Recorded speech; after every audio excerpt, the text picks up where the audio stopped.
Thank you once again for joining us. Bill seeking 25-year jail term for secession agitation is draconian and unconstitutional. Bill seeking 25-year jail term for secession agitation. In other words, if you are asking to be independent in Nigeria, if you are asking or agitating for self-determination, that is regarded as secession.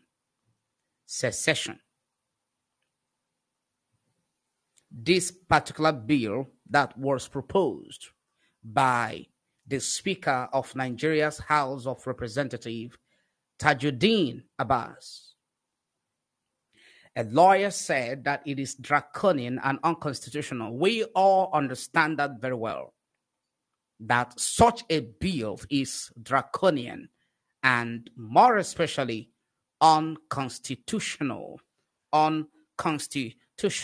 I think I have a copy of the Nigerian 1999 Constitution as amended here. I think I have it.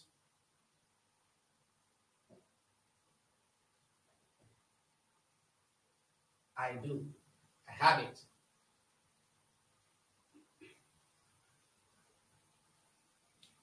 It is practically, unfortunately, unconstitutional. That is what the lawyer is saying. This is it. The Nigerian 1999 Constitution as amended. That is it. As amended. This is the only valid constitution of the country. This is the valid constitution of the Nigerian country. And here contains all the laws.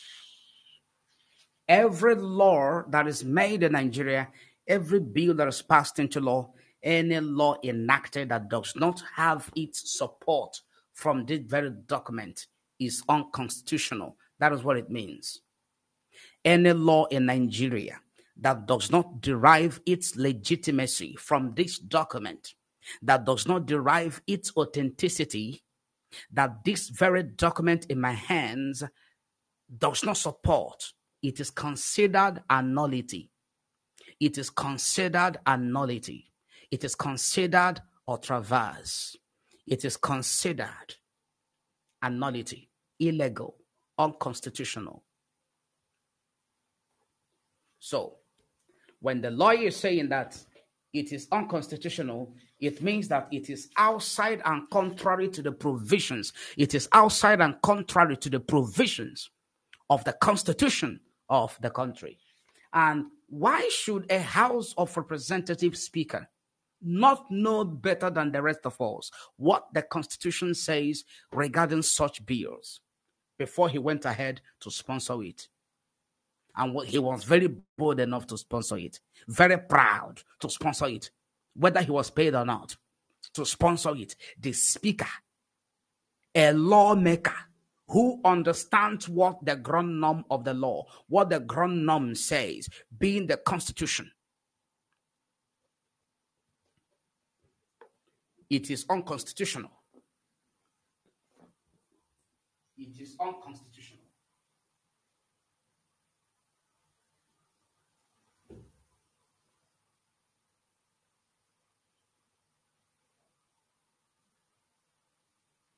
Very, very unfortunate. Very, very pathetic and unfortunate bill seeking 25-year jail term for secession agitation is draconian and unconstitutional. And every one of us must rise up to speak so clearly, so boldly, so convincingly, with a better knowledge and understanding of what the Constitution says. That was exactly what happened in Kenya about 2 or 3 months ago.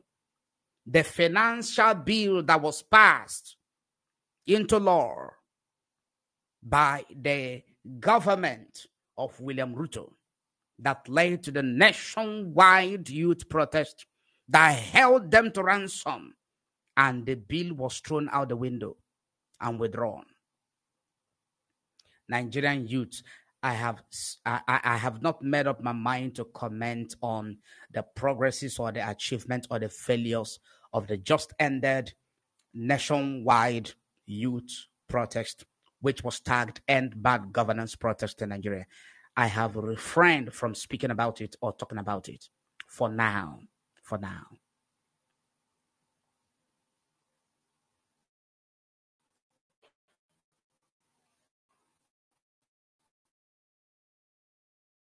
I am bringing to the screen the details of the very news item I'm bringing to the screen. This particular news item that we may read together. I believe you are watching and listening, and you're going to see certain relevance of the Constitution that I just showed you briefly, what it stipulates regarding this kind of draconian bill that was sponsored by Tijani, or yes, I think that is a Tijani, or what is that his name again? Tajuddin Abbas. We're going to see citation of certain sections of the Constitution and other relevant laws of the country, which has not been expunged, which has not been amended, and it is still standing and so enforceable even today. And the speaker was aware of it, and he went out his way to propose such useless and such anti-people bill, thinking that all Nigeria, should be there should be enforcement of Sharia law, just like in the north, bringing the entire country under the Sharia law. So we will see how it ends, even though it was said that he has withdrawn it. But believe you me, this bill is going to come back in another form. Maybe there's going to be certain slight adjustments or amendments, some of the content or the wordings. That is what they always do. We're hearing that he has withdrawn it by himself. Good and fine. But believe you me, this very bill is going to come back to the floors of the Green Chamber, which is the House of Representatives, for deliberation. It's going to come back. It's going to come back. Many of you were shocked that today we have the Ministry of Livestock Ministries, which is strictly for cattle, for Fulani herders. They have their ministry now. How many of you believed in the last 15 years that such a ministry is going to be created? It's an act of the government. It's an act of law. If you don't understand, it was created. There was a bill passed, and before you said Jack Robinson, it was now a law establishing and creating the Ministry for Livestock. Who does it benefit? What about the Ministry of Spare Parts Dealers? What of the Ministry of Spare Parts? What of the Ministry of Spare Parts? What about that? What is wrong with that? What about the ministries? A lot of other ministries that can be created that favor certain region, whether the east or the west or the south, apart from the north. That is the kind of government we have. And this man was so bold enough to talk about bill, to throw people into jail for 25 years for asking for their future as a people, as a race, as a tribe, as guaranteed in the Constitution. It's quite unfortunate. I'm bringing it to the screen without further delay.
Bill seeking 25-year jail term for secession agitation is draconian and unconstitutional.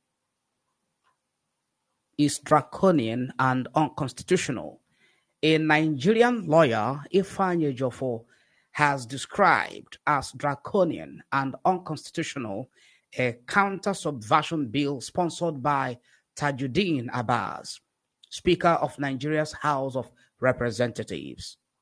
Ejiofor, who wrote on his verified official Facebook page, said that the proposed counter-subversion bill constitutes a dangerous version of an authoritarian anti-people law.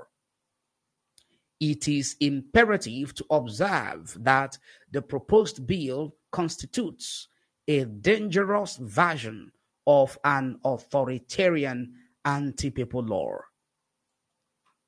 Many Nigerians have berated the lawmaker for sponsoring such bill described as draconian and aimed at suppressing both dissenting political voices and others in the country, in contravention of the Nigeria's 1999 Constitution as amended, which provides right to self-determination.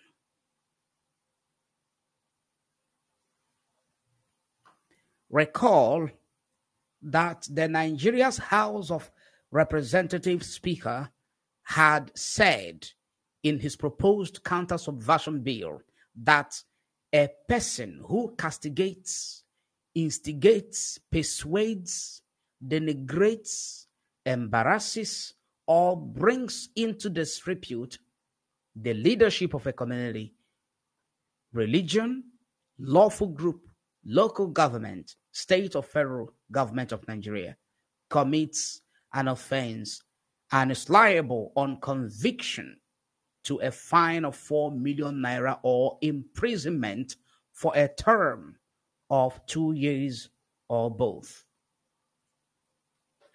Below is the full read, as we are going to read in details what the lawyer has to say. The title of that very article that he wrote is The Proposed Counter-Subversion Bill 2024, a proposed draconian bill roundly resisted by the free world and responsible citizens. In his own words, only yesterday, social media platforms and print medias were awash with news of a recent clandestine move by the Nigeria House of Representatives to introduce the Counter-Subversion Bill 2024. In a very simple terms, the proposed bill primarily and substantially sought to impose stringent penalties on individuals involved in separatist agitation or actions that incite intergroup or sectional conflicts. However, without delving into an extensive discussion of the unconstitutionality of otherwise of the said bill, it is imperative to observe that the proposed bill constitutes a dangerous version of an authoritarian anti-people law and as such was vehemently condemned and resisted, which is exactly what Nigerians supposed to be doing. If you continue to do this, you are going to have a better life. If you continue to stand up spontaneously without hesitation to resist whatever you see, wherever it is coming from, that it is unconstitutional, you will see it doesn't matter how hard they try to suppress you, how they try to quell, how they try to stifle your voices, you are going to have a very beautiful life. And the leaders of the country, politicians at different levels, commissioners, ministers, all of them, and their cronies, they will begin to respect you. Apart from the fact that the law sought to be enacted was in direct confrontation with relevant sections of Chapter 4 of the 1999 Constitution of the Federal Republic of Nigeria as amended, it is ex facie in direct violation of relevant provisions of the African Charter on Human and People's Rights, Ratification and Enforcement Act, Cap A9, Laws of the Federation of Nigeria 2004.